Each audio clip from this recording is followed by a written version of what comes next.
നമസ്കാരം, ജന്മഭൂമിയിലേക്ക് സ്വാഗതം. പ്രധാനമന്ത്രി നരേന്ദ്രമോദിയുടെ കീഴിൽ കഴിഞ്ഞ 10 വർഷത്തിനിടെ ഇന്ത്യയിൽ വലിയ മാറ്റങ്ങളാണ് ഉണ്ടായതെന്ന് ബിജെപി ദേശീയ അധ്യക്ഷൻ JP നദ്ദ പറഞ്ഞു. മാറുന്ന ഇന്ത്യക്ക് ശക്തി പകരാൻ അമേഠി സ്ഥാനാർത്ഥി സ്മൃതി ഇറാനിക്ക് വോട്ട് രേഖപ്പെടുത്തണമെന്നും അദ്ദേഹം ആവശ്യപ്പെട്ടു. അമേഠിയിൽ ഒരു പൊതുയോഗത്തിൽ സംസാരിക്കുകയായിരുന്നു അദ്ദേഹം.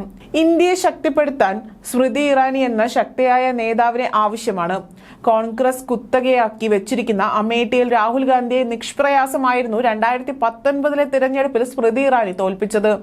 സ്മൃതി ഇറാനിയുടെ ശ്രമഫലമായി വലിയ മാറ്റങ്ങളാണ് അമേഠിയിൽ ഉണ്ടായിരിക്കുന്നത്. അമേഠിയുടെ മാറ്റങ്ങൾ കാണുമ്പോൾ എനിക്ക് അതിയായ സന്തോഷമുണ്ട് എന്നും അദ്ദേഹം പറഞ്ഞു. 10 വർഷം മുൻപ് അമേഠിയുടെ അവസ്ഥ വളരെ മോശമായിരുന്നു.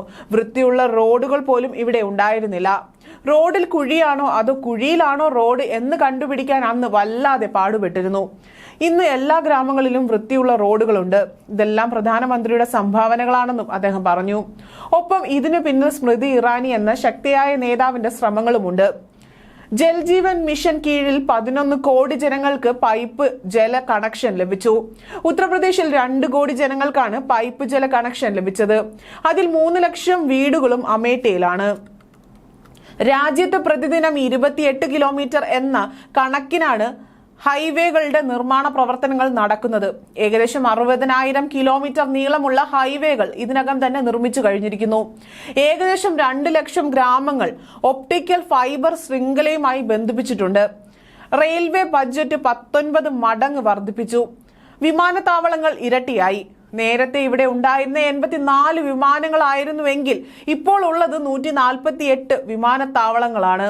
10 വർഷം മുൻപ് നമ്മൾ ഉപയോഗിച്ചിരുന്ന ഫോണുകളുടെ പിന്നിൽ made in Japan, made in China, made in Taiwan, made in Korea എന്നെല്ലാം എഴുതിയിരുന്നത് കാണാമായിരുന്നു. മാറ്റം വന്നിരിക്കുകയാണ്. നമ്മൾ ഉപയോഗിക്കുന്ന ഫോണുകളുടെ പിന്നിൽ മെയ്ഡ് ഇൻ ഇന്ത്യ എന്ന് എഴുതിയിരിക്കുന്നത് കാണാം. ഇപ്പോൾ ലോകത്തെ ഏറ്റവും വലിയ 3ാമത്തെ ഓട്ടോമൊബൈൽ നിർമ്മാതാക്കളിലായി ഇന്ത്യ മാറി. മുൻപ് ജപ്പാനിൽ നിന്നുള്ള കാറുകളെ പറ്റിയാണ് നമ്മൾ കേട്ടിരുന്നത്. എന്നാൽ ഇന്ന് ലോകത്തെ മാറ്റുന്ന വലിയ വാഹന നിർമ്മാതാക്കളായി നമ്മൾ മാറിയെന്നും വികസനത്തിന്റെ കാര്യത്തിൽ ജപ്പാനെ നമ്മൾ പിന്നിലാക്കിയെന്നും അദ്ദേഹം പറഞ്ഞു.